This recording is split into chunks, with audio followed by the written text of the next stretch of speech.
Nós queremos saudar os amados irmãos com a graça e a paz de nosso Senhor e Salvador Jesus Cristo.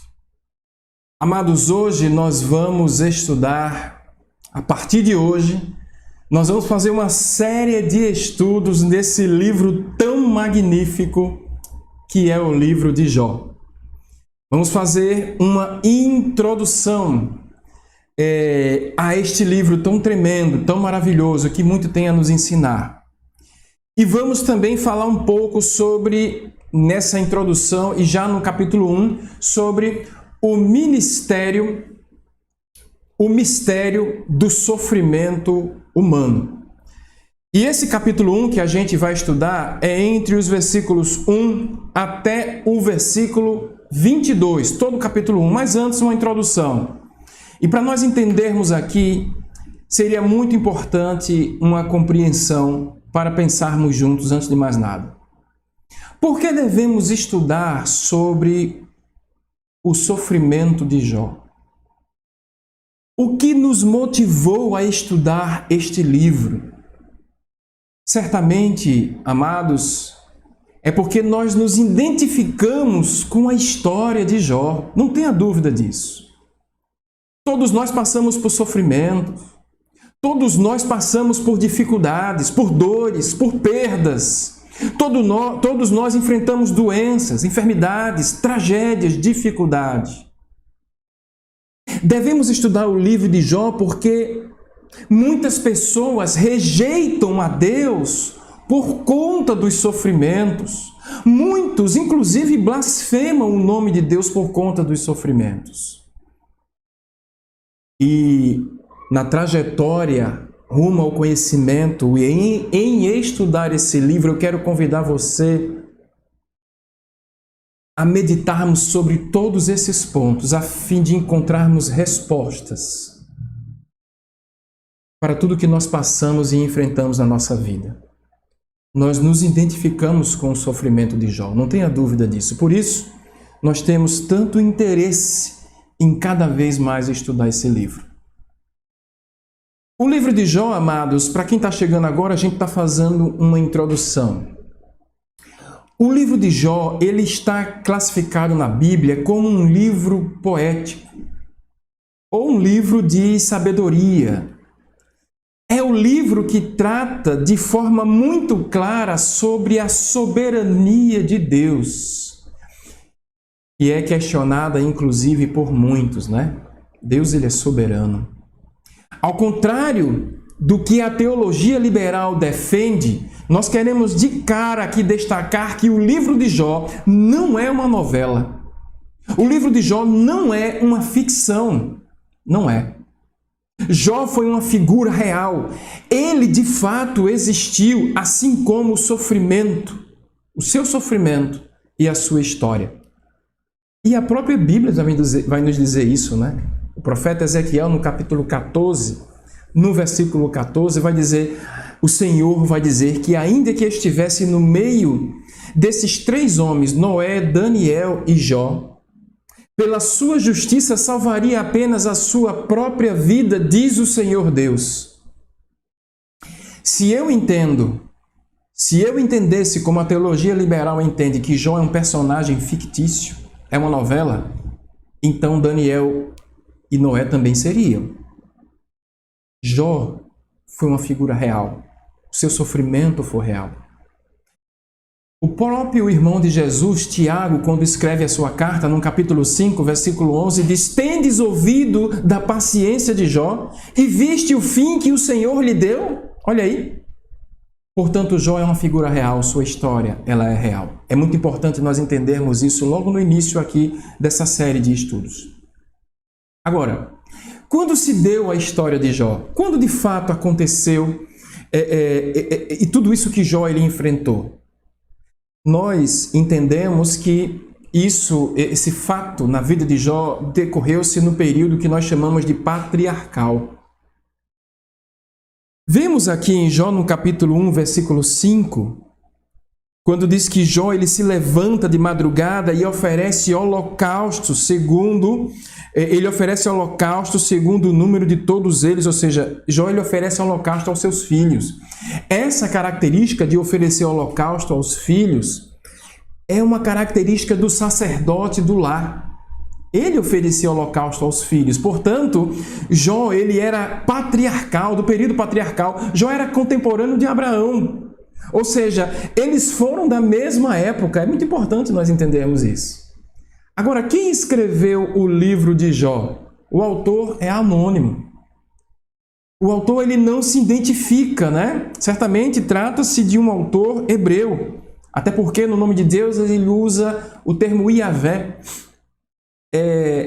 Mas esse autor ele é desconhecido. Não sabemos quem é o autor do livro de Jó. Sabemos que ele foi inspirado pelo Espírito Santo de Deus. Isso aí nós podemos ficar muito claro quanto a isso. Agora, do que se trata este livro?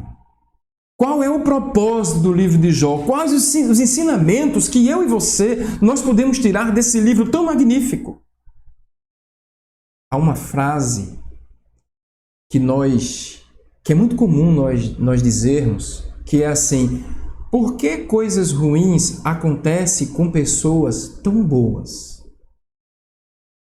Mas quando nós olhamos e lemos e meditamos no livro de Jó, nós mudamos a frase e dissemos: por que coisas boas acontecem com pessoas tão ruins quanto nós? É o mistério do sofrimento humano. Aqui nós vamos ver que muitas pessoas se perguntam por que um cristão ele sofre. Certamente você já passou por essa crise. Por que um cristão ele sofre? A resposta a esta pergunta não está aqui na terra. A resposta do sofrimento do cristão está no céu. Isso nós vamos aprender no livro de Jó. No entanto, temos a mania de fazer teologia buscando respostas no sofrimento alheio, no sofrimento dos outros. É mais ou menos assim: se a pessoa está sofrendo é porque pecou, mas se está sofrendo muito é porque pecou muito mais. Muitas vezes, amados, nós entendemos tudo errado. Assim como fizeram os amigos de Jó, nós vamos ver isso. Nós temos a mania de fazer teologia no sofrimento dos outros. Ah, se aquele crente, ele morreu tranquilo na cama, então ele tinha pouco pecado, mas se o crente, ele morreu atropelado por uma carreta, é porque ele tinha pecado demais. Será que nós estamos entendendo o verdadeiro ato retributivo de Deus? Aliás, é um outro ponto que nós vamos estudar aqui neste livro. Nós vamos buscar a compreensão sobre o juízo retributivo divino. Nossa ideia sobre o ato retributivo de Deus é completamente distorcido, amados. O nosso entendimento é: quanto maior o sofrimento a pessoa passa, é porque maior é o seu pecado. E também serve o oposto, né? Quanto maior a pessoa for abençoada, é porque o seu caráter é de ser uma pessoa abençoada. É por isso que ele recebe mais bênção. Estamos completamente distorcidos quanto ao entendimento do juízo retributivo de Deus. E nós vamos ver muito isso no livro de Jó. Porque se entendermos dessa forma, o que dizer do sofrimento dos mártires que morreram ali não negando a sua fé, sendo fiel até a morte? O que dizer dos profetas, como por exemplo Isaías, que ele foi cerrado ao meio? E o que dizer do apóstolo Paulo, que ele foi decapitado, e Pedro, que foi crucificado de cabeça para baixo? Isso aconteceu porque o tamanho do sofrimento deles, ou seja, eles são mais pecadores do que os outros que sofreram menos, como eu e você? Interpretar o sofrimento dos outros a partir do que nós achamos é um erro fatal. Precisamos ter compreensão no que Deus já começou a falar conosco através dessa introdução. Acerca disso, Jesus Cristo, lá em João, no capítulo 9, entre os versículos 2 e 3, os seus discípulos, quando perguntaram a Jesus: Mestre, quem pecou quando viu aquele homem que estava aleijado? Este ou seus pais, para que ele nascesse cego? Ou seja, o cego. Então Jesus Cristo ele respondeu: nem ele e nem os pais, mas foi para que se manifestasse nele as obras de Deus. Portanto, meus amados irmãos, vemos que através deste conjunto de fatores podemos compreender claramente que o sofrimento humano é algo inexplicável aqui na Terra. O fato é que o sofrimento de Jó representa todo o sofrimento humano. Agora, como se divide aqui os capítulos do livro de Jó? Jó, ele se divide em 42 capítulos. E ele tem 4 grandes partes. Os capítulos de 1 a 2 trata da história de Jó e do seu sofrimento e o diálogo entre Deus e o diabo. O capítulo 3 até o capítulo 38, que é a maior parte do livro de Jó, é a tentativa de explicar o sofrimento humano, o sofrimento de Jó. E aí a gente vai ver um grande ciclo de discursos que dialogam entre si.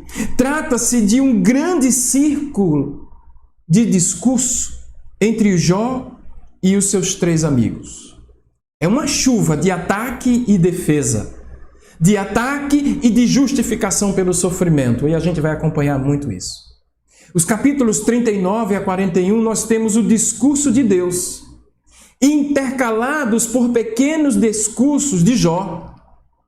Porque Jó, ele, na tentativa de quebrar o silêncio de Deus, faz várias perguntas e afirmações em relação a Deus. E Deus responde com 70 perguntas retóricas para Jó. É tremendo, amados. Por fim, no capítulo 42, temos o quebrantamento de Jó e a recompensa de Deus na vida do seu servo. Tanto é que no final do livro nós vamos ver que o pedido de Jó foi atendido. Porque Jó ele morre no final do livro, mas ele morre bem, como diz as Escrituras, porque ele morre farto de dias. É maravilhoso. O livro de Jó é encorajador. O livro de Jó ele fortalece a nossa fé, mesmo em meio a circunstâncias adversas, como Paulo vai dizer em Romanos 8,18, as aflições do tempo presente não hão de se comparar com a glória que em nós será revelada. Portanto, o livro de Jó não responde o mistério do sofrimento do cristão visto daqui da terra, mas nos ensina que os sofrimentos do justo serão recompensados na glória. E é isso que nós vamos aprender. Dito isso, amado, nós podemos então, a partir de agora, entrar no texto. Então, pegue a caneta, pegue um papel, porque Deus ele vai falar aos nossos corações. Vamos ler do versículo 1 até o versículo 3, para iniciarmos aqui o nosso estudo. Havia um homem na terra de Uz, cujo nome era Jó, homem íntegro, reto, temente a Deus, que se desviava do mal. Nasceram-lhe 7 filhos e 3 filhas. Possuía 7.000 ovelhas, 3.000 camelos, 500 jumentas de bois e 500 jumentas. 500 juntas de bois e 500 jumentas. Era também muito numeroso o pessoal ao seu serviço. De maneira que este homem, grifa na sua Bíblia, era o maior de todos do Oriente. Os 3 primeiros versículos já começam a contar quem é Jó e a história de Jó. Qual o significado do nome Jó? É muito importante na Bíblia conhecermos o significado do nome das pessoas, porque elas dizem sobre elas mesmas. Jó significa o arrependido. Na língua do aramaico, principalmente na língua árabe, Jó significa o arrependido. E nós vamos ver isso, inclusive, Jó, capítulo 42, versículo 6, né? Porque Jó vai dizer, por isso eu me arrependo no pó e na cinza. Jó é o arrependido, é o significado do seu nome. Agora aqui no versículo 1, nós temos as qualidades, os atributos de Jó. Você percebeu como esse homem é justo? Homem reto. Homem íntegro. O que significa íntegro? Íntegro significa inteiro, aquilo que é inteiro. Ou seja, Jó ele não vivia uma vida dupla. O que ele era diante da sociedade, diante dos homens, ele representava isso em secreto diante de Deus. Integridade é aquilo que a gente é quando ninguém mais nos vê. É quando a gente fecha a porta do nosso quarto e é somente entre nós e Deus. Jó ele era íntegro. Do jeito que ele era em secreto com Deus, ele era na sua vida, como ele vivia diante dos homens. Jó, no segundo atributo dele, ele era um homem reto. Significa dizer que ele não se desviava dos mandamentos de Deus, ele era reto na sua obediência. Jó era um homem obediente, as suas atitudes diante de Deus era de ser um homem reto. Jó também era temente a Deus. Ou seja, ele era um homem sábio, porque a Bíblia nos diz lá em Provérbios que o temor ao Senhor é o princípio da sabedoria. Jó, ele temia ao Senhor. Por isso ele era obediente, por isso ele era íntegro. E por fim vai dizer, nesse terceiro atributo de Jó, é que Jó, ele se desviava do mal. Significa dizer que ele tinha uma vida de santidade. Ele era um homem santo, ele se desviava do mal. Ele realmente representava o homem no sentido de viver de forma a ter a sua vida de santidade. Ele exalava santidade. Este era Jó, um homem justo. No decorrer do livro, nós vamos observar mais na frente que esses atributos de Jó vão ser colocados em xeque por Satanás e por seus amigos. Agora, além de ser um homem justo, ele era também um homem abençoado. Você percebeu nos versículos 3 e 4? Tanto na questão familiar numerosa, não é? Quando vai dizer aqui no versículo 2, ele tinha 10 filhos, 7 filhos e 3 filhas. E no Antigo Testamento, ter uma família numerosa era sinal de bênção, porque o homem foi feito em imagem e semelhança de Deus, logo multiplicar a sua prole era multiplicar a glória de Deus. Então Jó, ele era um homem abençoado por ter uma família também numerosa. Jó também, ele era abençoado pela questão financeira, percebeu? No versículo 4, ele vai ter vários animais, tem várias pessoas que trabalham para ele, mas no finalzinho, no versículo 3, vai dizer ainda que ele era o maior de todos do Oriente, ou seja, na Arábia, na região da Arábia, não existia ninguém mais rico do que Jó. Jó era rico, era poderoso. Jó era justo. Jó era abençoado. Jó era o homem mais rico na sua época. Agora, Jó era justo e abençoado, e um dos grandes segredos está justamente nos versículos 4 e 5. Acompanhe comigo. Versículo 4. Seus filhos, grifa na sua Bíblia, seus filhos iam às casas uns dos outros, olha a união dos filhos, e faziam banquetes, cada um por sua vez, e mandavam convidar as suas 3 irmãs a comerem e beberem com eles. Olha que coisa tremenda. Versículo 5 diz: decorrido o turno de dias de seus banquetes, chamava Jó a seus filhos e os santificava. Levantava-se de madrugada e oferecia holocaustos segundo o número de todos eles, pois dizia: talvez tenham pecado os meus filhos e blasfemado contra Deus em seu coração. Assim fazia Jó continuamente. Os filhos de Jó eram extremamente unidos. Olha o segredo aí de Jó. Olha o segredo dessa família. Eles realizavam banquetes juntos, estavam sempre próximos uns dos outros. Os filhos de Jó deviam realmente gostar de passar tempo juntos. Se reuniam com frequência. E isso indica, amado, que Jó e a sua esposa educaram muito bem os seus filhos. A família de Jó era uma família próspera. E hoje é tão difícil a gente ver, não é? Irmãos unidos assim, é tão mais complexo hoje. Mas é muito lindo, maravilhoso ver a família toda reunida, os irmãos juntos, unidos, de fato. E Jó, ele e a sua esposa educaram os seus filhos assim. Portanto, era uma família unida. Agora você viu o que aconteceu no versículo 5? Vemos que Jó era um grande servo do Senhor. Sabe por quê? Porque Jó era um homem de oração. Eis aí o segredo de um homem justo. Ele orava pelos seus filhos, se levantava de madrugada, como diz o texto aqui no versículo 5, e orava por toda a sua família. E a Bíblia faz questão de dizer que ele fazia isso continuamente. Finalzinho aqui do versículo 5.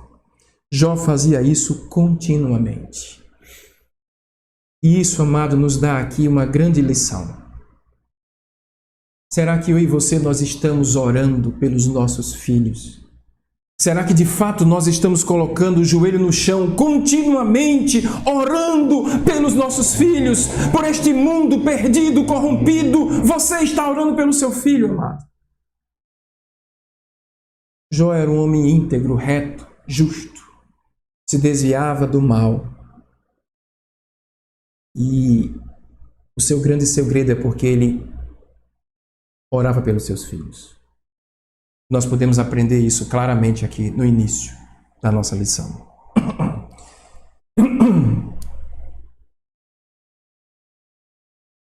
Temos agora aqui, a partir do versículo 6, o diálogo entre Deus e Satanás. E olha que coisa tremenda, entre os versículos 6 e 8, acompanhe comigo. No dia em que os filhos de Deus vieram apresentar-se perante o Senhor, veio também Satanás entre eles. Então perguntou o Senhor a Satanás: de onde vens? Satanás respondeu ao Senhor e disse: de rodear a terra e passear por ela. Versículo 8 diz: perguntou ainda o Senhor a Satanás: observaste o meu servo Jó? Porque ninguém há na terra semelhante a ele, homem íntegro, reto, temente a Deus e que se desvia do mal. Amados, este diálogo entre Deus e Satanás acontece numa reunião celestial. Ela acontece no céu. Os filhos de Deus aqui citados nas Escrituras Sagradas, que aparece aqui no texto, são os anjos do Senhor. Vieram apresentar-se perante Deus. Olha só, Jó foi assunto no céu. Assim como eu e você, assunto no céu. Porém, eu quero destacar aqui 3 fatos cruciais que aconteceram nesta reunião. O primeiro deles é que a Bíblia nos diz que Satanás, não é? Logo aqui no versículo 6, ele veio entre os anjos para esta reunião. Por quê? Por que Deus permitiu que isso acontecesse? O segundo ponto que nós queremos destacar. Você observou quando Satanás, no versículo 7, quando Deus perguntou de onde ele vem, ele vai dizer de rodear a terra, como que um turista passeando por ela, né? Como diz as Escrituras. A Bíblia nos diz que o diabo anda ao nosso derredor, buscando a quem possa tragar. Isso é um alerta para mim e para você. Terceiro ponto que nós queremos destacar aqui é que Deus, você percebeu? É que Deus é quem puxa a conversa com Satanás. Percebeu aqui? Então perguntou ao Senhor: de onde vens? É Deus que puxa a conversa com ele. Diante desses aspectos, nós podemos perguntar por que Deus permitiu a presença de Satanás durante essa reunião celeste, no céu. E por que Deus provocou o início do diálogo com Satanás? Por que isso? A resposta nós vamos encontrar no final do livro. Em Jó, no capítulo 42, versículo 2, quando Jó vai dizer: bem sei que tudo podes, e nenhum dos teus planos pode ser frustrado. Glória a Deus. Deus é imutável nos seus planos. Ele não muda. Deus é imutável nos seus decretos. Deus, ele é soberano nos seus decretos. Nenhum dos seus planos pode ser frustrado. Deus tinha algo muito maior para a vida de Jó. Muito além da nossa imaginação, da nossa mente limitada. Porque nós olhamos até aqui para frente, mas Deus, ele é infinito, ele é soberano, e glórias a Deus por isso. Agora temos aqui um outro detalhe importantíssimo nesse texto. É que quem dá testemunho agora de Jó não é mais o narrador. Você percebeu no versículo 8? Quando Deus vai falar sobre Jó, porque ninguém há na terra semelhante a ele. Homem íntegro, reto, temente a Deus e que se desvia do mal. Agora, amados, não é mais o narrador que está falando dos atributos de Jó. Não, não é. Não é outro homem, é o próprio Senhor que está dando testemunho do seu servo Jó. Olha só, e quando Deus pergunta a Satanás, observasse o meu servo Jó? Sabe o que isso significa? Significa que Deus, ele conhece totalmente o seu servo. Significa que Deus conhece Jó mais do que Jó conhece ele mesmo. Deus conhece você mais do que você mesmo. Deus tem plena certeza que Jó não vai vacilar, não vai ceder nas ciladas e as investidas de Satanás. Agora a grande pergunta que cabe a mim e a você essa noite é: será que Deus pode dar testemunho hoje de mim e de você da mesma forma que Ele deu de Jó? Será que Ele nos exaltaria como Ele exaltou Jó aqui? É para nós refletirmos. Agora, amados, a partir do versículo 9, começa então a investida de Satanás contra Jó. E aí vem o contexto, a chave deste livro. Eu vou ler dos versículos 9 até o versículo 12, para a gente caminhar. Começa a investida de Satanás. Então respondeu Satanás ao Senhor: porventura Jó debalde teme a Deus? Acaso não cercaste com sebe a ele, a sua casa e a tudo quanto ele tem? A obra de suas mãos abençoaste e os seus bens se multiplicaram na terra. Estende, porém, a tua mão e toca-lhe em tudo quanto ele tem, e verás se não blasfema contra ti na tua face. Olha que ousadia de Satanás. Satanás, ele começa aqui a sua investida contra Jó. Nenhum ser humano da face da terra sofreu mais do que este homem.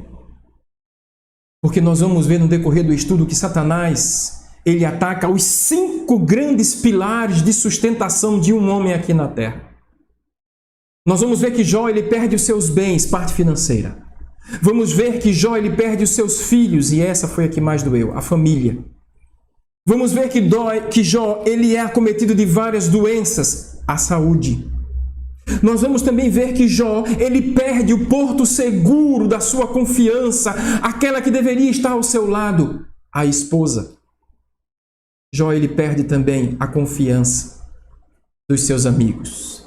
5 pilares: área financeira, familiar, saúde, esposa e amigos. Jó foi atacado nos 5 pontos. Isso nós vamos ver aqui claramente. E tudo isso, amado, não aconteceu em um ano, em um mês ou em uma semana. Nem ao menos foi em um dia. Foi numa única tarde que tudo isso aconteceu. Jó perdeu tudo no mesmo dia. Ele enterrou os seus 10 filhos no cemitério de uma única vez. Você pode entender a profundidade da dor deste homem. Mas vamos analisar esse texto aqui de 9 a 12 que a gente acabou de ler, essa investida de Satanás, porque ele é astucioso. E olha como ele insinua. Satanás, ele insinua a respeito da motivação da espiritualidade de Jó, quando vai dizer aqui, porventura, no versículo 9, Jó debalde significa sem interesse, porventura sem interesse ele teme a Deus? Olha só. É como se Satanás estivesse dizendo: ah, Deus, desse jeito todo mundo te adora. Satanás está insinuando aqui que as pessoas só adoram a Deus se forem abençoadas por Ele, ou seja, Deus tem que subornar para ser adorado. Satanás está dizendo: ah, tudo ele tem família abençoada, ele tem riqueza, tudo ele tem. É sem interesse que por acaso ele te adora? Olha como ele é astucioso. Satanás está insinuando, e Jó está nos representando aqui, viu? Satanás está nos insinuando que ninguém adora a Deus por quem Deus ele é, mas apenas por aquilo que Deus ele pode dar. Olha só. Satanás está insinuando que as pessoas só se aproximam de Deus por causa das bênçãos dele, e não por causa do seu caráter. E muitas falsas religiões e denominações se aproveitam disso para vender isso. Muitas pessoas só se aproximam de Deus de fato porque Deus pode dar. Mas nós devemos nos aproximar de Deus por quem Deus Ele é. Essa é a grande lição aqui nesta parte que nós estamos estudando aqui agora. E olha o que vai dizer, Satanás ele vai dizer: eis que tudo quanto ele tem, estende a tua mão. Eis que tudo quanto ele tem está em teu poder. Somente contra ele não estende a tua mão, diz o Senhor. Logo no finalzinho aqui do versículo 12. Porque depois que Satanás ele insinua isso, Deus vai dizer: ok, então, tira-lhe tudo, só não toca ali na vida dele. É incrível isso acontecer. Essa ordem do Senhor nos traz uma indicação. Sabe qual? É que o poder de Satanás é limitado. Satanás ele é limitado. Satanás só age onde Deus permite.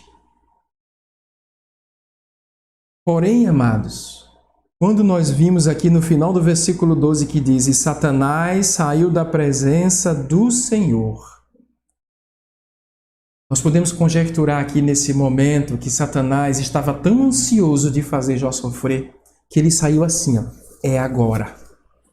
É agora que eu vou fazer esse servo sofrer. E a partir do versículo 13, começa definitivamente o ataque de Satanás e o sofrimento de Jó. Em uma única tarde, Jó ele foi privado de suas riquezas, da sua família. 4 mensageiros, um após o outro, vão trazer péssimas notícias de forma assustada a Jó. E o primeiro teste de Jó, as riquezas. Versículo 14 e 15. Lá vem o primeiro mensageiro. Acompanhe versículo 14. Veio um mensageiro, versículo 13 vai dizer que todos estavam numa festa, tá? Isso aconteceu durante uma festa. Versículo 14 diz: veio então um mensageiro a Jó e lhe disse: os bois lavraram e as jumentas passeam junto a eles. De repente, versículo 15, deram sobre eles os sabeus e os levaram e mataram os servos a fio de espada. Só eu escapei para trazer-te a nova, ou seja, a notícia. Os sabeus, amados, que diz aí, grifa na sua Bíblia, era um povo assassino e mau. Jó era um homem rico e sem preocupações, como nós vimos nos versículos anteriores. O ataque de Satanás foi descarregado primeiramente contra as suas riquezas, como nós vimos aqui nos versículos 14 e 15. O primeiro ataque removeu parte da riqueza de Jó, assim como alguns trabalhadores. Portanto, aqui não foi somente um saque, foi um assassinato. Crimes horrendos que perturbaram certamente a mente e a alma de Jó. Foi terrível. Agora, no versículo 16, nós temos o segundo teste de Jó. Será que Jó ele vai blasfemar contra Deus? Porque nós teremos o ato divino através da natureza. Lá vem o segundo mensageiro, trazendo outra notícia. Versículo 16. Falava este ainda, ou seja, o mensageiro anterior, quando veio outro e lhe disse: fogo de Deus caiu do céu e queimou as ovelhas e os servos e os consumiu. Só eu escapei para trazer-te a nova, ou seja, a notícia. Foi algo totalmente devastador. Você precisa se colocar na história para entender. E talvez tenha sido iniciado por um incêndio, por um raio, por um relâmpago que cai do céu e destrói todo o campo, assim como os animais domésticos. 7.000 ovelhas, como nós vimos no versículo 3, e também aqueles que cuidavam das ovelhas, morreram de uma única vez. Foi uma perda terrível. No versículo 17, o terceiro teste de Jó. O mal moral e a perversidade dos homens. Lá vem o terceiro mensageiro. Versículo 17. Acompanhem comigo. Falava este ainda, quando veio outro e disse: dividiram-se os caldeus em 3 bandos, deram sobre os camelos, os levaram e mataram aos seus servos ao fio de espada. Só eu escapei para trazer-te a nova, ou seja, a notícia. Foi um ato desumano do homem contra o homem. Depois de um ato de Deus que utilizou-se ali da natureza, agora são os homens. Os caldeus, grifa na sua Bíblia, era um povo também ladrão e assassino, que eles saíam ao redor do mundo para saquear e para matar. Nesse dia tiveram grande sucesso, porque eles saquearam aqui 3.000 camelos de Jó, como vimos também no versículo 3. Se no versículo anterior os sabeus vieram atacar a Jó pelo lado do sul, agora os caldeus vêm atacar Jó pelo lado do norte. De um lado ou de outro, Jó ele sofreu. O texto ilustra uma circunstância triste. Com um único golpe, numa única tarde, Jó perdeu todas as suas riquezas. Mas nada se compara com o quarto mensageiro. Entre os versículos 18 e 19, o quarto teste de Jó, a destruição da sua família. Versículo 18 e 19. Também este falava, ainda quando veio outro mensageiro e disse: estando teus filhos e tuas filhas comendo e bebendo vinho, em casa do irmão primogênito, eis que se levantou grande vento do lado do deserto e deu nos 4 cantos da casa, a qual caiu sobre eles e morreram. Só eu escapei para trazer-te a nova, a notícia. Uma coisa, amados, foi perder as riquezas e os servos, que foi muito triste.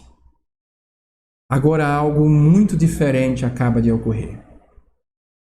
Porque Jó ele acaba de perder os membros da sua própria família. E só quem sabe da dor de perder um membro da família sabe o que está se falando aqui nesse versículo.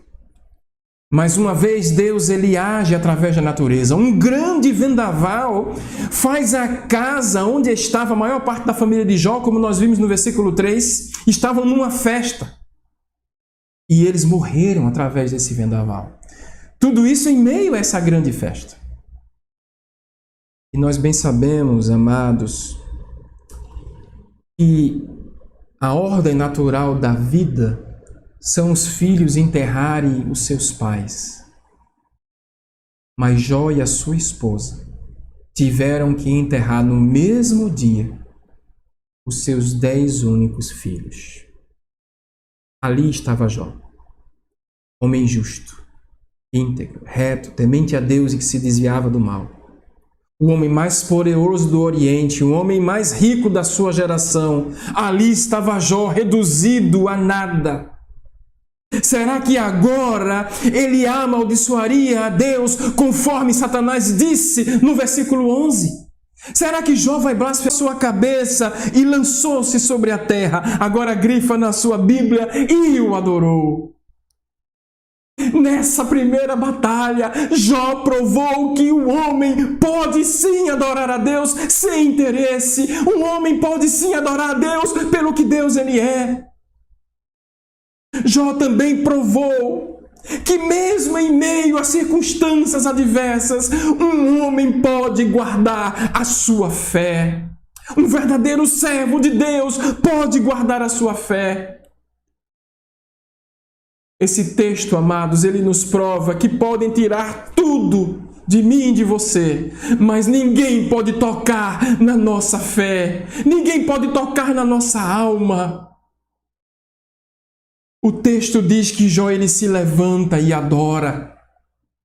Quando a Bíblia diz que ele rasga as vestes e raspa a sua cabeça, esses são sinais de tristeza, de consternação, de acordo com o costume dos orientais. Mas o fato é que Jó ele caiu no chão, como que de forma desesperada, mas Jó ele transforma isso num grande ato de adoração. Que coisa tremenda, amados! Dê um glória a Deus aí! Jó adorou a Deus no pó e na cinza, e foi justamente o que Satanás disse que ele não faria. O diabo certamente pensou que tinha derrotado Jó. Todo o inferno, com os seus demônios, já estavam vibrando, comemorando a derrota de Jó. E talvez diziam ali entre eles: ele vai blasfemar, ele vai blasfemar, ele vai blasfemar. Mas Jó disse: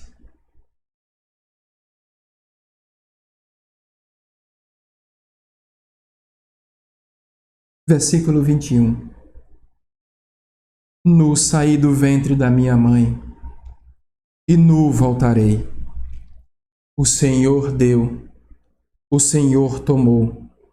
Bendito seja o nome do Senhor. A festa foi no céu, os anjos louvaram a Deus e Satanás perdeu esta batalha. Ele perdeu esta batalha. No versículo 21, nós temos essa expressão, ela é muito forte. É uma das expressões sagradas mais fortes ditas por um homem. Jó, ele estava nu diante de Deus, como nu ele esteve ao nascer. Ele estava desnudado de suas riquezas. Ele estava desnudado de sua família. E mesmo em meio a terríveis circunstâncias, Jó, ele adora, ele louva a Deus. Na verdade, este hino é um hino, esse texto ele é um hino de louvor a Deus. Eu gosto muito da frase que um teólogo chamado Adam Clarke, ele diz: as aflições vindas da mão soberana de Deus são, na verdade, bênçãos disfarçadas. Eu vou repetir para você. As aflições vindas da mão soberana de Deus são, na verdade, bênçãos disfarçadas. Nós só enxergamos até aqui. Deus enxerga até a eternidade. Por fim, no versículo 22, o primeiro drama de Jó tem o seu término. Vamos ler juntos os versículos 22.